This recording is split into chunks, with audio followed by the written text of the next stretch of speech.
Hello दोस्तों, स्वागत है आपका स्टडी नाउ 6 चैनल पे। आशा है आप सभी ठीक होंगे। तो हिंदी साहित्य से संबंधित प्रैक्टिस सेट की क्लास शुरू की जा रही है। ध्यान दीजिएगा और अंत तक जुड़े रहिएगा। पहला प्रश्न है, राग है कि रूप है कि रस है कि जस है कि तन है कि मन है कि प्राण है कि प्यारी है, उपर्युक्त पंक्ति में कौन सा रस है? तो इस पंक्ति में अद्भुत रस है। ठीक है, इस पंक्ति में अद्भुत रस है। आश्चर्यजनक या विस्मय भाव की अवस्था को अद्भुत रस कहते हैं। इसके अलावा अगर इन सभी रसों के हम स्थायी भाव को देखें तो श्रृंगार रस का स्थायी भाव होता है रति, शांत रस का स्थायी भाव होता है निर्वेद, यहाँ पे शांत रस होगा। ठीक है, वात्सल्य रस का स्थायी भाव होता है स्नेह और अद्भुत रस का स्थायी भाव होता है विस्मय। जब एक ही शब्द की आवृत्ति हो परंतु उनके अर्थ भिन्न भिन्न हो, जब एक ही शब्द दोहराया जाए परंतु उसका अर्थ भिन्न हो। ठीक है, जब किसी वाक्य या फिर किसी पंक्ति में एक ही शब्द को बार बार दोहराया जाए परंतु उसका अर्थ भिन्न भिन्न हो, वहां पे कौन सा अलंकार होगा? तो वहां पर यमक अलंकार होगा। रूपक अलंकार जहां पर किन्हीं दो व्यक्तियों या वस्तुओं में इतनी समानता हो कि उनमें अंतर करना ही मुश्किल हो जाए, वहां पर रूपक अलंकार होता है। श्लेष अलंकार यानी जब एक ही शब्द में अनेक अर्थ चिपके हुए हो, अर्थात जब एक ही शब्द के अनेक अर्थ निकले, वहां पर श्लेष अलंकार होता है। वक्रोक्ति अलंकार जहां बात किसी एक आशय से कही जाए परंतु सुनने वाला उसका भिन्न अर्थ निकाल ले, अर्थात कहा कुछ जा रहा है परंतु उसका अर्थ कुछ और ही निकाल लिया जा रहा है, वहां पर वक्रोक्ति अलंकार होता है। अगला प्रश्न देखेंगे, उपन्यास और कहानी का मूल अंतर है उसका विषय निरूपण। उपन्यास और कहानी का मूल अंतर क्या होता है? तो उसका विषय निरूपण। अगला प्रश्न है, प्रेमचंद द्वारा रचित गोदान कैसा उपन्यास है? प्रेमचंद द्वारा रचित गोदान एक सामाजिक उपन्यास है। यथार्थोन्मुख आदर्शवाद उपन्यास भी इसे कह सकते हैं, अर्थात यह एक यथार्थवादी उपन्यास रहा। कृषक जीवन की पीड़ा को दर्शाया गया है इस उपन्यास में, गोदान उपन्यास में। वियोगी हरि जी का पूर्ण नाम क्या रहा? तो वियोगी हरि जी का पूर्ण नाम रहा श्री हरि प्रसाद द्विवेदी। इनके द्वारा रचित कुछ प्रमुख रचनाएं रही साहित्य विहार, सूरदास की विनय पत्रिका, वीर सतसई, छत्रसाल ग्रंथावली, अनुराग वाटिका। ठीक है, अगला प्रश्न देखेंगे, अंतरिक्ष का पर्यायवाची शब्द क्या रहा? तो अंतरिक्ष का पर्यायवाची शब्द रहा व्योम आकाश। अगला प्रश्न है, अंबुज का पर्यायवाची शब्द क्या होगा इनमें से? तो अंबुज का पर्यायवाची शब्द होगा कमल शंख, अंबुज का पर्यायवाची शब्द है। मिलिंद का समानार्थी शब्द या फिर पर्यायवाची शब्द क्या हो जाएगा? तो मिलिंद का समानार्थी शब्द है भ्रमर, अर्थात षटपद, अली, द्विरेख, ये सभी भ्रमर के या फिर मिलिंद के पर्यायवाची शब्द है। अगला प्रश्न है, निम्न में से कौन सी द्रविड़ परिवार की भाषा है? तो कन्नड़ द्रविड़ परिवार की भाषा है। ठीक है, भारत में कुल 4 भाषा परिवार है, जिनमें भारोपीय भाषा परिवार, द्रविड़ भाषा परिवार, ऑस्ट्रिक भाषा परिवार और चीनी तिब्बती भाषा परिवार है। इनमें सबसे बड़ा भाषा परिवार है भारोपीय भाषा परिवार, जो भारत, यूरोप तथा उसके आसपास के क्षेत्रों में फैली हुई है। और जो सबसे छोटा भाषा परिवार है वह है चीनी तिब्बती भाषा परिवार। ठीक है, अगला प्रश्न है, राम वृक्ष बेनीपुरी द्वारा लिखित गेहूं और गुलाब में गुलाब किसका प्रतीक है? राम वृक्ष बेनीपुरी द्वारा रचित गेहूं और गुलाब रचना में गुलाब कला और संस्कृति का प्रतीक है, और गेहूं इसमें आर्थिक तथा भौतिक प्रगति का प्रतीक है। ठीक है, अगला प्रश्न देखेंगे, हानुष नाटक के रचयिता कौन रहे? हानुष नाटक के रचयिता रहते हैं भीष्म साहनी। भीष्म साहनी द्वारा रचित यह उनका पहला नाटक रहा। यह नाटक मानवीय स्थिति तथा नियति को प्रस्तुत करता है। ठीक है, अगला प्रश्न देखेंगे, त्रिवेणी में किस 3 महान कवियों की समीक्षा प्रस्तुत की गई है?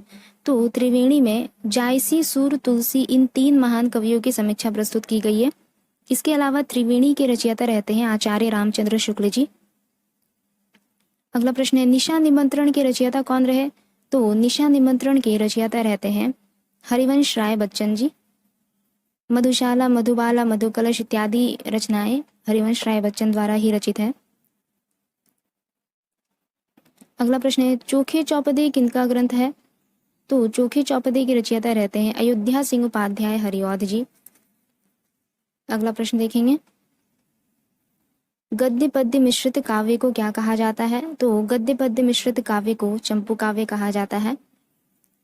रोड़ा कवि द्वारा रचित राउरवेल एक गद्य पद्य मिश्रित चंपू काव्य रही। इसे शिलांकित कृति भी कहा जाता है। राउरवेल को शिलांकित कृति भी कहा जाता है।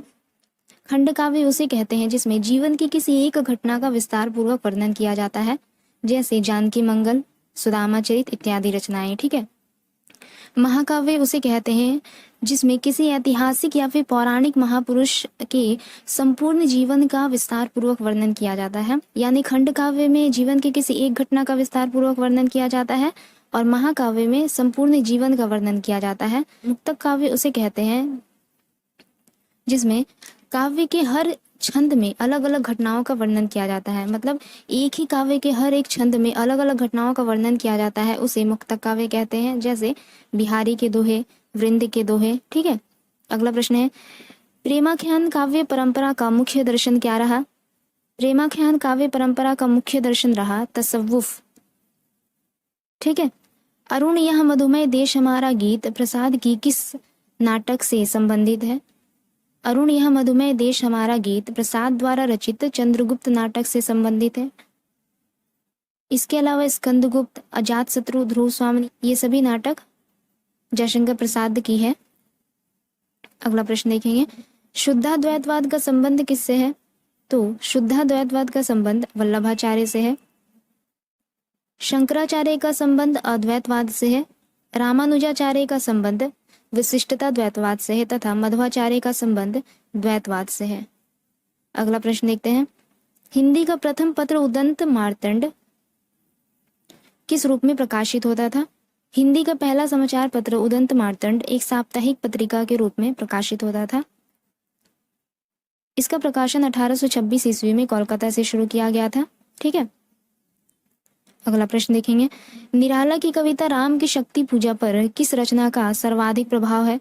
तो निराला की कविता राम की शक्ति पूजा पर कृतिवास रामायण का सर्वाधिक प्रभाव है। साकेत की रचयिता रहते हैं मैथिली शरण गुप्त। रामचरितमानस तुलसीदास की रचना रही। तुलसीदास जी ने रामचरितमानस के विविध अंश अपने से पहले प्रचलित रामायणों तथा अन्य ग्रंथों से लिया है। रामचरितमानस से पहले जो भी प्रकाशित अन्य रामायण ग्रंथ रहे या फिर अन्य ग्रंथ रहे भगवान राम से संबंधित, उनसे लिया है काफी सारे अंश रामचरितमानस के। ठीक है। अगला प्रश्न है, निम्न में से कौन से कवि दूसरा सप्तक में सम्मिलित नहीं थे? मुक्तिबोध दूसरा सप्तक के कवि नहीं है, बल्कि यह प्रथम तार सप्तक के 7 कवियों में से एक रहे।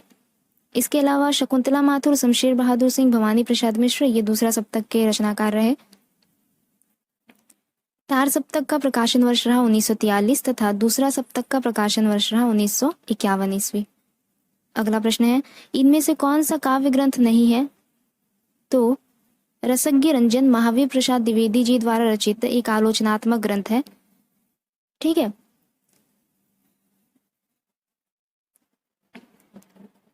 भारत भारती के रचयिता रहते हैं मैथिली शरण गुप्त। इसका प्रकाशन वर्ष रहा 1912 ईस्वी। भारत भारती नामक रचना 3 खंडों में विभक्त है। ठीक है।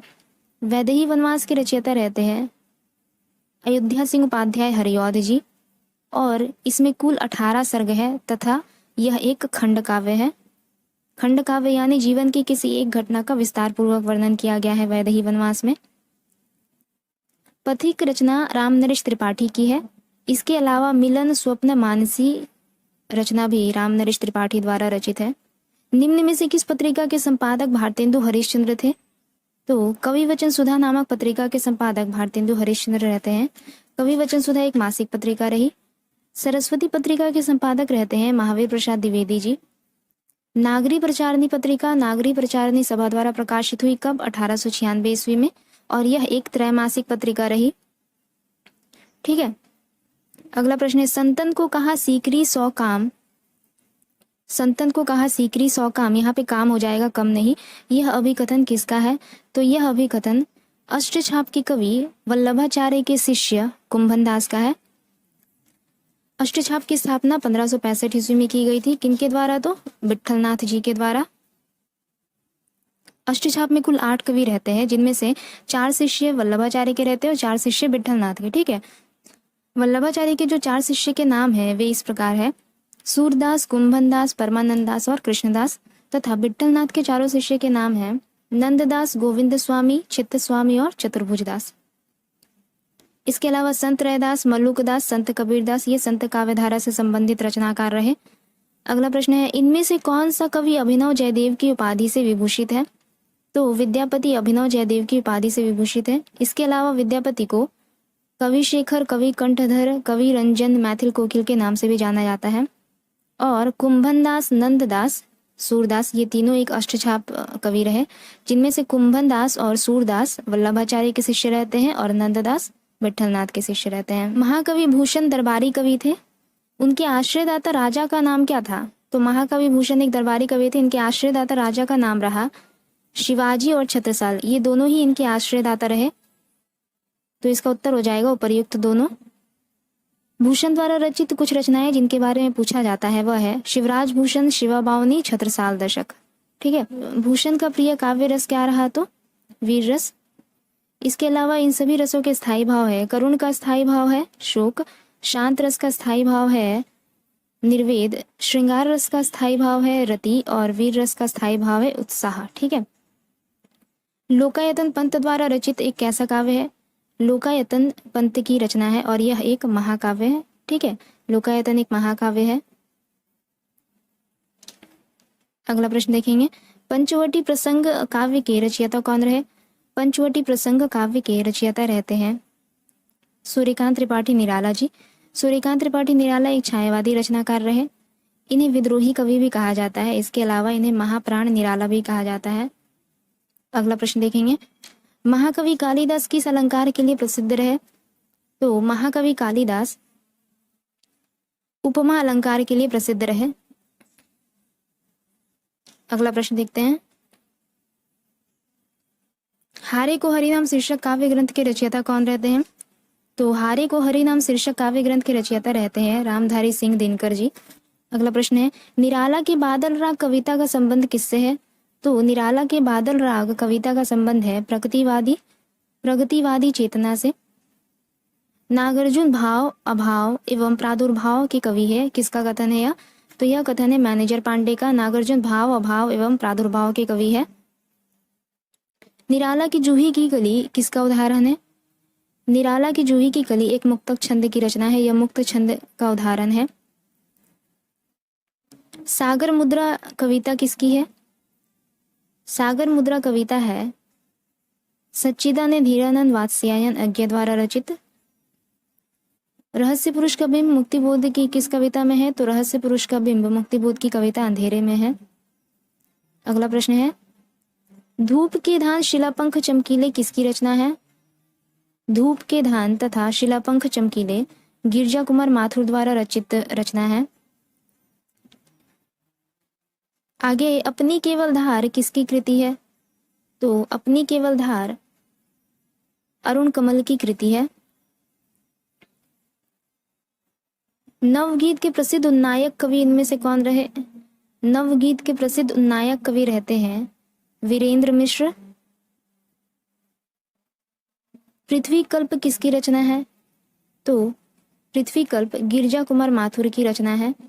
ठीक है, अगला प्रश्न देखेंगे, कुआनो नदी किसका काव्य संग्रह है? कुआनो नदी सर्वेश्वर दयाल सक्सेना द्वारा रचित काव्य संग्रह है। आत्मजयी के रचयिता कौन रहते हैं? आत्मजयी के रचयिता रहते हैं कुंवर नारायण। अगला प्रश्न है, मगध पुस्तक के लेखक कौन है? तो मगध पुस्तक के लेखक है श्रीकांत वर्मा। 7 गीत वर्ष किसकी रचना है? 7 गीत वर्ष के रचयिता रहते हैं धर्मवीर भारती जी। 7 गीत वर्ष के रचयिता धर्मवीर भारती। आत्महत्या के विरुद्ध किस कवि की रचना है? तो आत्महत्या के विरुद्ध रघुवीर सहाय की रचना है। अगला प्रश्न है, संदर्भ के लेखक कौन रहे? तो संदर्भ के लेखक रहते हैं डॉक्टर विनय। संदर्भ के लेखक रहे। आगे है, द्विवेदी युग के सर्वश्रेष्ठ प्रगीतकार कौन माने जाते हैं? द्विवेदी युग के सर्वश्रेष्ठ प्रगीतकार मुकुटधर पांडे माने जाते हैं। जयशंकर प्रसाद ने किस कृति को ब्रज भाषा से खड़ी बोली में अनुवाद किया? तो जयशंकर प्रसाद ने प्रेम पथिक नामक कृति को ब्रज भाषा से खड़ी बोली में अनुवाद किया। आकाशगंगा काव्य संग्रह किनके द्वारा रचित है? आकाशगंगा काव्य संग्रह रामकुमार वर्मा द्वारा रचित है। सप्तपर्णा किसकी कृति है? सप्तपर्णा महादेवी वर्मा की कृति है। ठीक है, तो आज का ये हमारा अंतिम प्रश्न रहा। अगली क्लास में जल्दी मिलेंगे। तब तक के लिए अगर आप लोगों को हमारी क्लास अच्छी लगे तो लाइक, शेयर और सब्सक्राइब जरूर कीजिएगा। धन्यवाद।